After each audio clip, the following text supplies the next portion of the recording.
Hello friends. तो ये हमारे संविधान की क्लास 48 है और ये हमारे संविधान संशोधन का पार्ट सी है। हमने अपने पार्ट बी में अपने 42वें संविधान संशोधन 1976 में जो हुआ था उसको हम पढ़ रहे थे कि किस प्रकार से हमारे 42वें संशोधन द्वारा प्रस्तावना में 3 शब्द जोड़े थे: समाजवाद, धर्मनिरपेक्ष और अखंडता। तो आगे हमारा 42वें संविधान संशोधन जो 1976 में हुआ था उसमें हमारी 10 फंडामेंटल ड्यूटीज मतलब हमारे मौलिक कर्तव्य जोड़े थे। हमारे 10 मौलिक कर्तव्य 42वें संविधान संशोधन द्वारा 1976 को जोड़े थे। उसके बाद हमारे नीति निर्देशक तत्वों में जो हमारे directive principles of state policy हैं उनमें 3 अनुच्छेद जोड़े थे। नीति निर्देशक सिद्धांतों में 3 अनुच्छेद जोड़े थे जो थे आपके 39A, 43A और 48A। उसके बाद आता है कि जब भारत में राष्ट्रीय आपात चल रही थी 1975 में, तो विधानसभा और लोकसभा के कार्यकाल को 1 साल के लिए बढ़ा दिया गया था आपातकाल के कारण। उसके बाद आता है अनुच्छेद 74 के तहत, अनुच्छेद 74 में ये प्रावधान दिया हुआ था कि राष्ट्रपति को सलाह देने के लिए एक मंत्रिपरिषद होगा जिसका प्रधान आपका प्रधानमंत्री होगा। परंतु आपातकाल के कारण अनुच्छेद 74 में राष्ट्रपति को सलाह देगा मंत्रिपरिषद और राष्ट्रपति उस सलाह को मानेगा। उसके बाद आता है कि लोकसभा की सीटों को अपरिवर्तित कर दिया था कि लोकसभा की सीटों में अब कोई परिवर्तन नहीं होगा। जो लोकसभा की 547 सीटें थी उसमें आपका कोई भी परिवर्तन नहीं होगा। उसके बाद संसद द्वारा जो संशोधन करा जाएगा, संसद द्वारा जो भी आपका संविधान का संशोधन पारित किया जाएगा उस संशोधन को न्यायालय में चुनौती नहीं दी जाएगी। उसके बाद आता है कि राज्य सूची के ऐसे 5 विषय थे जिनको समवर्ती सूची में कर दिया गया था। मतलब राज्य सूची के 5 विषय थे जिन्हें समवर्ती सूची में शामिल कर दिया गया था 42वें संविधान संशोधन 1976 के तहत। और वो 5 विषय थे हमारे: शिक्षा, नापतोल, वन, जंगली जानवर और पक्षियों की रक्षा। ये ऐसे 5 विषय थे जिनको राज्य सूची से हटाकर समवर्ती सूची में कर दिया गया था। फिर आता है आपका 44वें संविधान संशोधन 1978।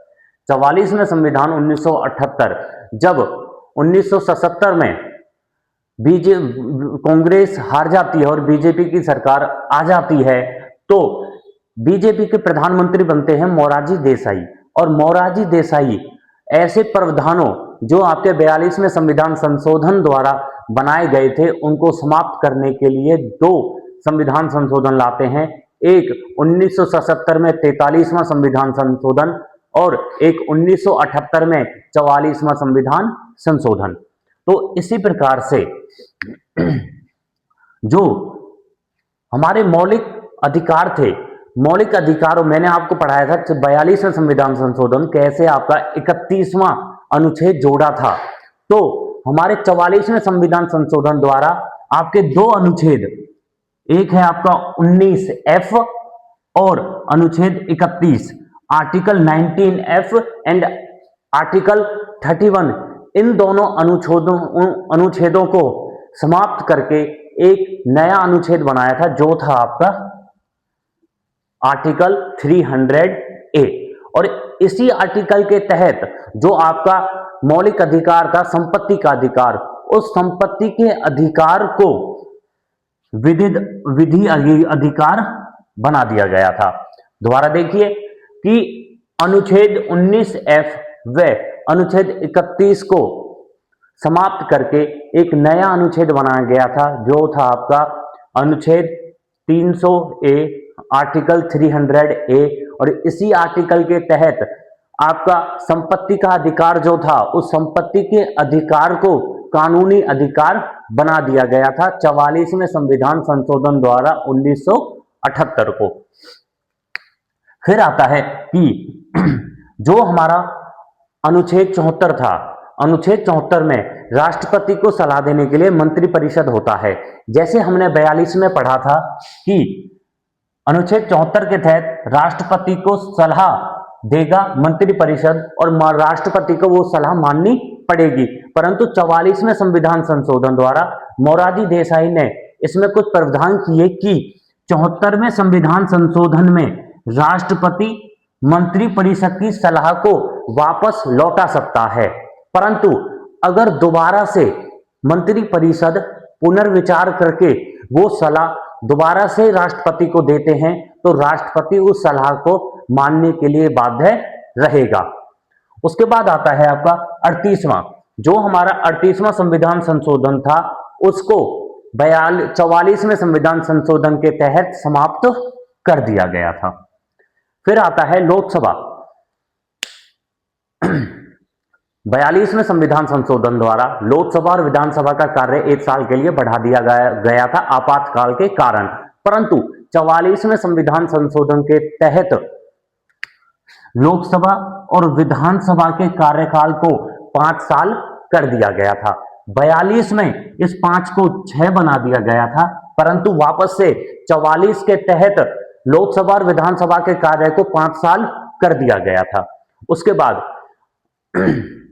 हमारे जो राष्ट्रीय आपात हैं, हमने राष्ट्रीय आपात पढ़े थे कि राष्ट्रीय आपात में आपका 3 कारणों से लगता है। एक आपका जब युद्ध होता है, एक जो बाहरी आक्रमण होता है, दूसरा आंतरिक अशांति।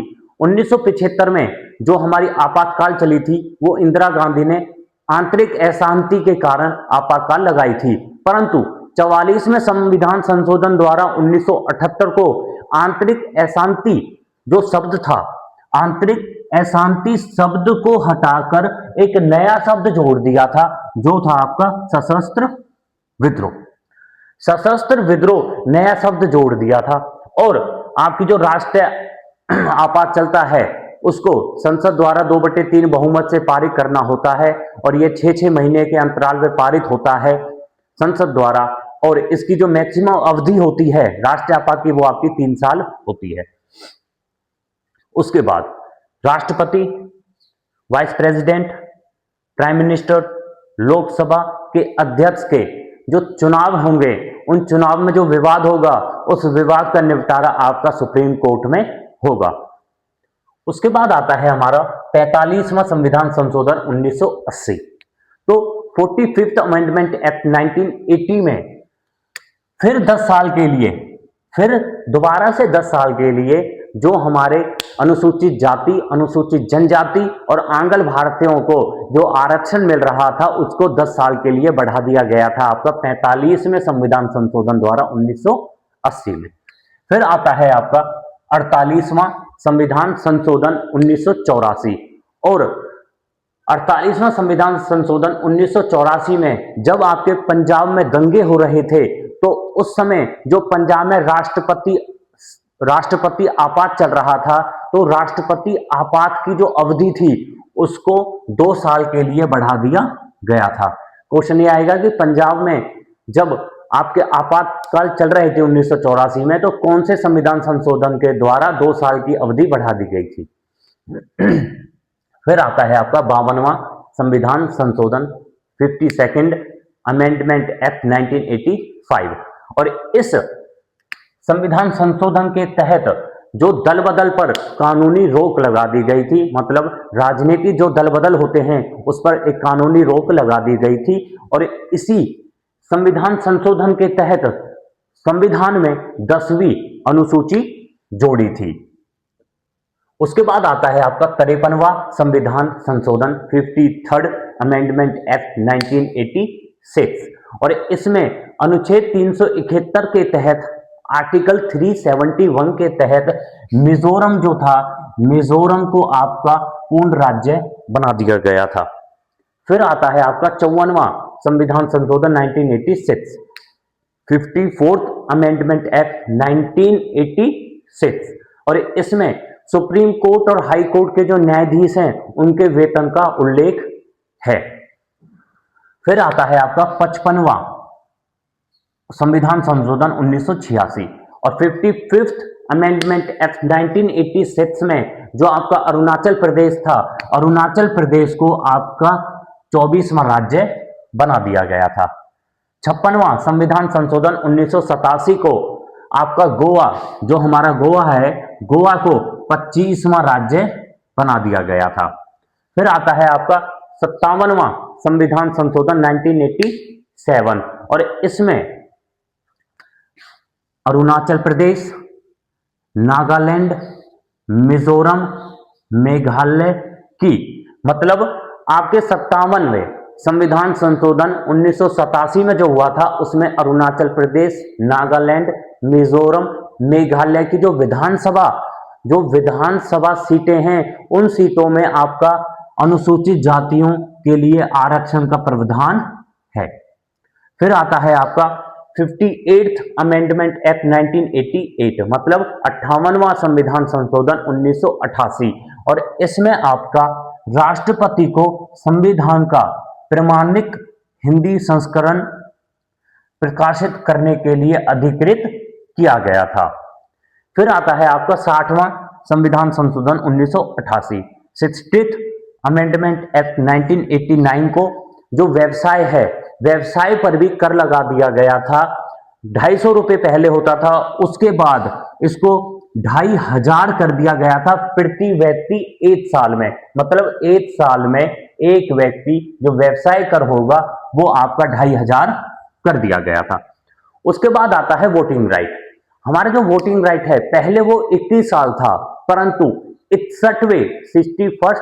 61वें संविधान संशोधन 1989 को आपका जो वोटिंग एज है उस वोटिंग एज को 21 ईयर से घटाकर 18 ईयर कर दिया गया था, मतलब 21 साल से घटाकर 18 साल कर दिया आपकी वोटिंग एज को 61वें संविधान संशोधन के द्वारा।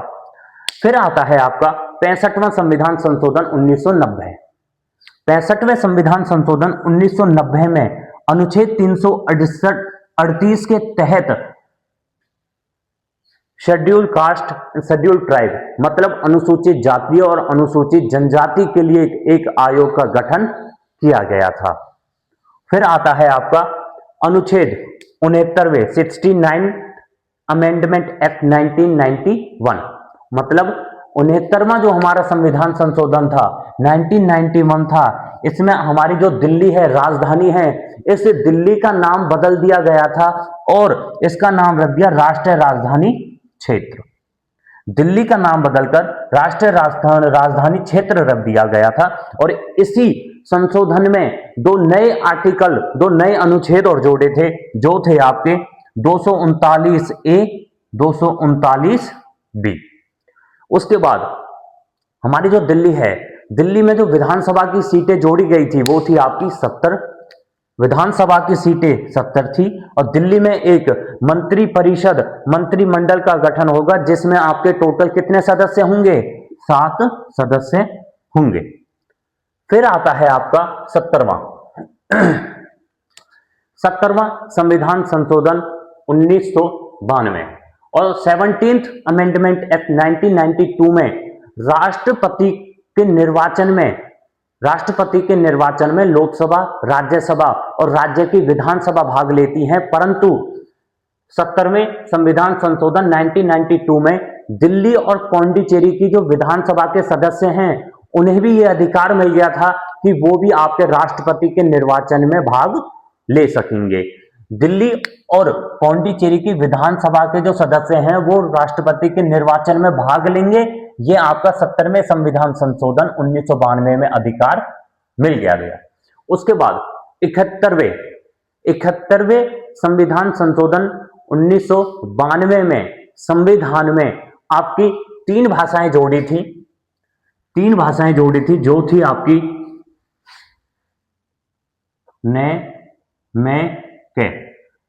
नेपाली, मणिपुरी और कोंकणी।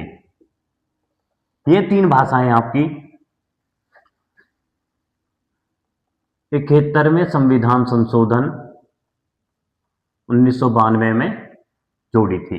तो अब संविधान में 18 भाषाएं हो गई थी। पहले 15वीं भाषा जोड़ी थी सिंधी, जो आपके 21वें संविधान संशोधन 1967 में जोड़ी थी, और ये आपकी 16वीं भाषा, ये 17वीं और ये 18वीं। अब संविधान में 18 भाषाएं हो गई थी 1992 में। उसके बाद आता है कि 73वें संविधान संशोधन 1992। 73वें संविधान संशोधन 1992 में जो हमारी पंचायत राज थी, पंचायत राज को संवैधानिक दर्जा प्राप्त हो गया था। और पंचायत राज को जब संवैधानिक दर्जा प्राप्त हुआ था तो पंचायत राज में टोटल 29 विषय थे। टोटल 29 विषय थे, और पंचायती राज के लिए एक नया भाग बनाया था, जो था आपका भाग 9, और एक नई अनुसूची बनाई थी, जो थी आपकी 11वीं अनुसूची। दोबारा देखिए, पंचायती राज को संवैधानिक दर्जा मिला था 73वें संविधान संशोधन 1992 में, और पंचायती राज में 29 विषय जोड़े थे। भाग 9 में है पंचायती राज, और एक नई अनुसूची जोड़ी थी, जो थी आपकी 11वीं अनुसूची, जिसमें आपका पंचायत राज है। उसके बाद आता है आपका 74वां संविधान संशोधन 1992। 73 में आपका पंचायत राज है, 74 में आपका नगर पालिका है, जिसे हम म्युनिसिपैलिटी कहते हैं। नगर पालिकाओं को संवैधानिक दर्जा प्राप्त हुआ था आपका 74वें संविधान संशोधन 1992 में। और जब नगर पालिकाओं को संवैधानिक दर्जा प्राप्त हुआ था तो नगर पालिकाओं को जो अधिकार था वो आपका 18 विषयों में था। अधिकार 18 विषयों में था, और नगर पालिका के लिए नया भाग जोड़ा था, जो था आपका 9K, और एक नई अनुसूची जोड़ी थी, जो थी आपकी 12वीं अनुसूची। हमारे संविधान में वर्तमान में 12 अनुसूची है। उसके बाद आता है आपका 76वां संविधान संशोधन 1994, और 76वें संविधान संशोधन 1994 में तमिलनाडु राज्य ने जो पिछड़े वर्ग के लोग थे, पिछड़े वर्ग के लोगों के लिए गवर्नमेंट जॉब में 69% आरक्षण दिया था, और इस संशोधन को 9वीं अनुसूची में शामिल कर दिया था, ताकि आगे चल के इसमें कोई भी बदलाव नहीं हो। उसके बाद आता है आपका 78वां संविधान संशोधन 1995, और 78वें संविधान संशोधन में जो राज्य थे, जो भारत के राज्य हैं, उन राज्यों के द्वारा 27 भूमि सुधार विधियों को पारित किया गया था। मतलब राज्यों द्वारा पारित किए गए थे 27 भूमि सुधार विधेयक को शामिल किया गया था 9वीं अनुसूची में। और 9वीं अनुसूची में जो टोटल अधिनियम थे वो थे आपके 284 अधिनियम। फिर आता है आपका 85 अमेंडमेंट एक्ट 2001, और इसके लिए आपके अनुसूचित जाति व अनुसूचित जनजातियों को गवर्नमेंट जॉब में आरक्षण का प्रावधान किया गया था। फिर आता है आपका 84वां संविधान संशोधन 2001, 84th अमेंडमेंट एक्ट 2001, और इसमें यह कह दिया गया था कि जो लोकसभा और विधानसभा की सीटें हैं, उन सीटों में 2026 तक कोई भी बदलाव नहीं होगा। लोकसभा और विधानसभा की सीटों में 2026 तक कोई भी बदलाव नहीं होगा। ये आपका कौन से संशोधन में हुआ था? 84वें संशोधन में हुआ था। उसके बाद आता है आपका 86वां संविधान संशोधन 2002 को, और 86वें 86th अमेंडमेंट एक्ट 2002 में यह प्रावधान किया गया था कि 6 साल से लेकर 14 साल के बच्चों के लिए अनिवार्य शिक्षा होगी, और वह शिक्षा आपकी निःशुल्क होगी। और इस विषय को आपके अनुच्छेद 21K में जोड़ दिया गया था, और यह आपकी 11वीं मौलिक कर्तव्य बन गया था। तो वर्तमान में हमारे 11 मौलिक कर्तव्य हैं। उसके बाद आता है आपका 88th अमेंडमेंट एक्ट 2003, 88वां संविधान संशोधन 2003, और इसमें आपका सेवा कर का प्रावधान किया गया था। फिर आता है 89th amendment act 2003। 89th amendment act 2003 में जो अनुसूचित जाति हैं, अनुसूचित जातियों के लिए अलग राष्ट्रीय आयोग का गठन किया गया था। अनुसूचित जाति के लिए अलग राष्ट्रीय आयोग का गठन आपका 89th अमेंडमेंट एक्ट में किया गया था। फिर आता है आपका 91 अमेंडमेंट एक्ट, 91 संविधान संशोधन 2003 में आपका यह प्रावधान है कि जो दल बदल है, दल बदल विरोधी कानून में भी संशोधन किया गया था, और दल बदल आपका 10वीं अनुसूची में है। तो फ्रेंड्स, ये हमारे संविधान संशोधन की पार्ट सी थी। इसका हमारा एक पार्ट और आएगा, तो हम अपने उस पार्ट में संविधान संशोधन को समाप्त कर देंगे। Thank you.